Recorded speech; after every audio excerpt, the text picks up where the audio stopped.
Alright, ang ganda ng finish. Bola lang yan. Pero first coat pa yan. Hindi totoo yan. Alright guys, so magbibintura na tayo ngayon sa ating speaker box. Ayan, bale dalawa. So yung gagamitin natin dito is eto, spray gun from Inco. Ayan, so hindi to sponsored guys ha. Hindi totoo yan. So para mas madali tayong matapos kasi medyo hapon na guys at parang uulan pa. Ayan, so eto na, spray gun na, hindi na tayo mag-roller. Ayan, so ito muna yung position guys. Kasi unahin natin yung sa ilalim, tsaka dyan. Okay, para mamaya is ikulob na lang natin siya. Alright, so eto, hinalo ko na guys. Dyan ko na hinalo yung ating enamel paint or enamel black paint. Kahit anong brand guys, pwede. So, pwedeng Boysen, pwedeng Rusco. So, yung gamit ko ngayon is Rusco. Okay, so hindi sponsored guys. So, yun choice ko lang. Okay, so ang ratio lang guys is 1 liter na pintura. Tapos 320 ml na thinner. Mas prepared ko yung lacquer guys, lacquer thinner kasi mas madali siyang matuyo kapag lacquer thinner yung ginagamit ko. Pwede naman paint thinner pero choice ko is lacquer thinner. So hinalo ko na dyan guys para diretso ko na ibuhos dun sa container niya and rekta na spray. So refill na lang ako guys. Ayan. Okay, so start na tayo.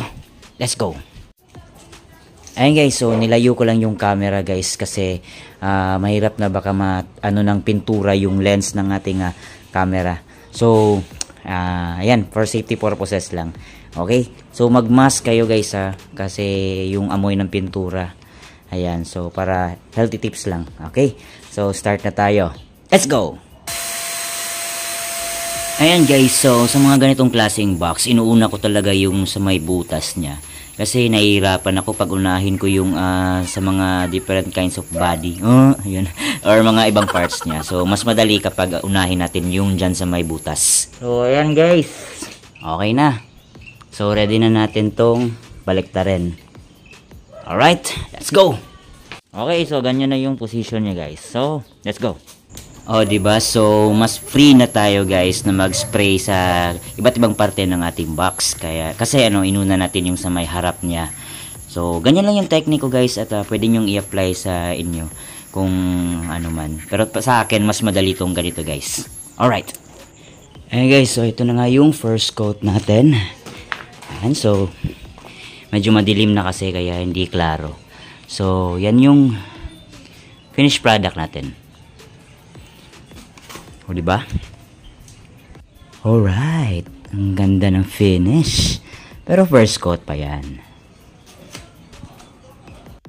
Ayan guys. So, update na lang ako sa mga susunod na video nito. Alright. Okay.